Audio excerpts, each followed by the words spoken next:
বন্ধুরা, আপনারা কি জানেন ভারত সরকার এমন এক প্রকল্প গ্রহণ করেছে যা আগামী দিনে ভারতের পরিবহন ব্যবস্থা সম্পূর্ণ বদলে দেবে। এক মেট্রো শহর থেকে অন্য এক মেট্রো শহরে পৌঁছে যাওয়া যাবে মাত্র কয়েক ঘন্টায়, এবং তা হবে বিমান বা প্লেন ভাড়ার চেয়েও অনেক কম খরচে। আজ আমরা কথা বলবো ভারতবর্ষের সেই বিশাল পরিকল্পনা ডায়মন্ড কোয়াড্রিল্যাটারাল প্রজেক্ট, অর্থাৎ ভারতবর্ষের হাই স্পিড রেলওয়ে নেটওয়ার্ক নিয়ে। 2014 সালের 9 জুন তৎকালীন রাষ্ট্রপতি প্রণব মুখার্জি এবং প্রধানমন্ত্রী নরেন্দ্র মোদী এই প্রকল্প উদ্বোধন করেন। এরপর 2016 সালে তৈরি হয় national high speed railway corporation limited, যা এই পুরো প্রকল্পের নকশা, অর্থায়ন, নির্মাণ, রক্ষণাবেক্ষণ এবং পরিচালনার দায়িত্বভার পায়। ডায়মন্ড কোয়াড্রিল্যাটারাল নামকরণের কারণ হলো এটি ভারতের 4টি প্রধান শহরকে যুক্ত করবে এক ডায়মন্ড আকৃতির নেটওয়ার্কে: দিল্লি, মুম্বাই, চেন্নাই, কলকাতা। এই নেটওয়ার্কের মোট দৈর্ঘ্য হবে প্রায় 10,000 কিলোমিটার। প্রতি কিলোমিটার বানাতে খরচ পড়বে প্রায় 100 কোটি টাকা। তাই পুরো প্রকল্পের মোট খরচ দাঁড়াবে প্রায় 10 থেকে 12 লক্ষ কোটি টাকা, যেখানে ভারতবর্ষের বার্ষিক রেল বাজেট প্রায় 2.5 লক্ষ কোটি টাকার কাছাকাছি। সুতরাং বুঝতেই পারছেন এটি কত বিশাল বড় প্রজেক্ট।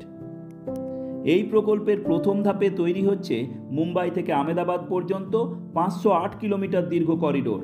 এই প্রকল্পে সহযোগিতা করছে জাপান, যারা শিনকানসেন বুলেট ট্রেনের জন্য জগৎ বিখ্যাত। ট্রেনের সর্বোচ্চ গতিবেগ 320 কিলোমিটার পার ঘন্টা।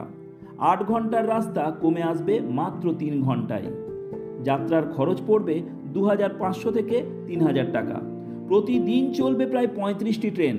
যাত্রী ধারণ ক্ষমতার দিক থেকে 750 জন থাকবে প্রতি ট্রেনে।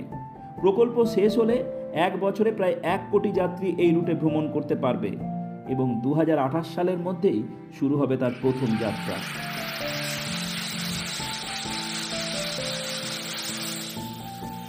প্রথম পর্যায়ের কাজ শেষ হবার আগেই শুরু হয়ে গেছে দ্বিতীয় পর্যায়ের কাজ। এখানে 7টি নতুন রুট তৈরি হচ্ছে। নাম্বার 1, দিল্লি থেকে বারাণসী ভায়া নয়ডা, আগ্রা, লখনৌ। নাম্বার 2, বারাণসী থেকে হাওড়া ভায়া পাটনা। নাম্বার 3, দিল্লি থেকে আহমেদাবাদ ভায়া জয়পুর, উদয়পুর। নাম্বার 4, দিল্লি থেকে অমৃতসর ভায়া চণ্ডীগড়, লুধিয়ানা, জলন্ধর। নাম্বার 5, মুম্বাই থেকে নাগপুর ভায়া নাসিক। নাম্বার 6, মুম্বাই থেকে হায়দ্রাবাদ ভায়া পুনে। নাম্বার 7, চেন্নাই থেকে মাইসোর ভায়া বেঙ্গালুরু। আর এই কাজ শেষ হবে 2031 সাল নাগাদ।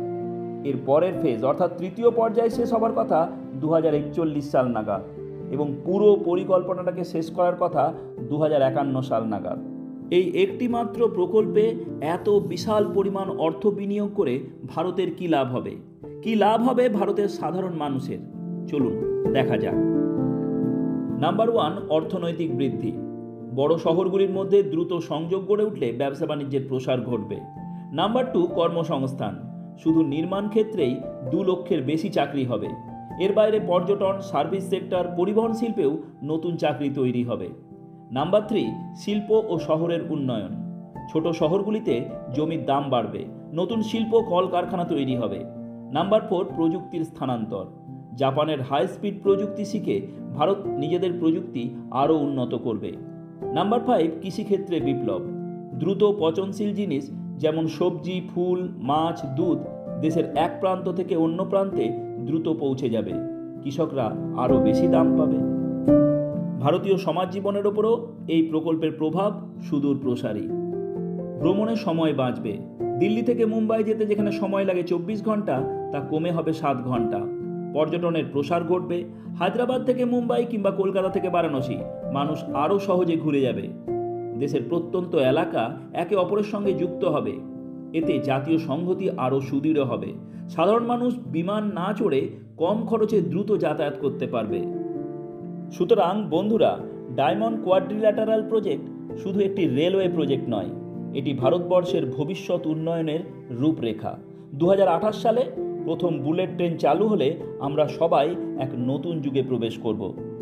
তাহলে বলুন তো, আপনি কি প্রস্তুত ভারতের প্রথম বুলেট ট্রেন চড়ার জন্য?